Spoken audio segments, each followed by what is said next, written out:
Saudara-saudari terkasih, selamat pagi. Mari kita awali permenungan kita pagi ini. Jumat 8 Mei 2020, Pekan Paskah keempat dengan tanda kemenangan Kristus. Dalam nama Bapa dan Putra dan Roh Kudus. Amin. Tema renungan kita pagi ini adalah ada tempat bagimu. Yohanes pasal 14 ayat 1 sampai dengan 6. Seorang pejabat publik jika diundang untuk sebuah acara, entah pernikahan, syukuran, atau apapun acara itu, seringkali berpikir bahwa dia pasti diposisikan pada tempat yang terhormat. Jika apa yang dipikirkan itu tidak sesuai, maka jangan heran jika para ajudan dan pengawalnya akan menegur orang yang mengundang pejabat itu. Demikianlah adanya, seorang anak manusia selalu berpikir tentang kehormatan dan gengsi.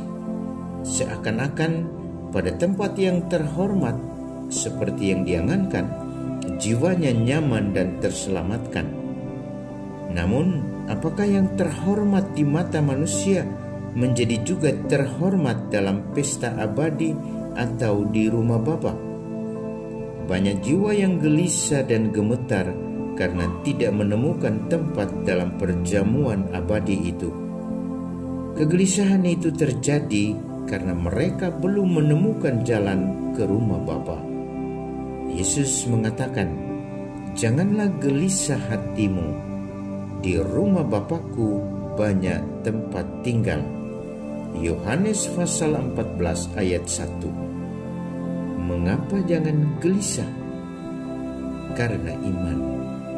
Dalam ayat Injil yang sama, Yesus mengatakan, "Percayalah kepada Allah, percayalah juga kepadaku."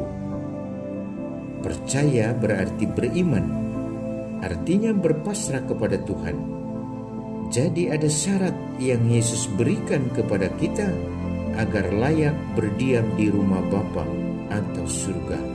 Syaratnya adalah percayalah juga kepadaku. Iman akan Yesus mensejajarkan semua orang pada posisi yang tak berbeda. Seorang raja tidak dirajakan di hadapan Yesus, dan orang yang terlantar tidak akan ditelantarkan di mata Kristus. Karena di hadapan Bapa, semua orang adalah putra dan putrinya. Maka sesungguhnya mereka yang suka membeda-bedakan dan mempertajam perbedaan adalah anak tak berbapa. Mereka berada di luar jalur sebuah persekutuan keselamatan, sehingga tidak dijamin adanya tempat bagi mereka dalam keabadian. Yesus berkata, "Aku akan datang dan membawa kamu ke tempatku, supaya di tempat di mana aku berada, kamu pun berada." Yohanes pasal 14 ayat 3b. Pertanyaannya, di mana Yesus berada?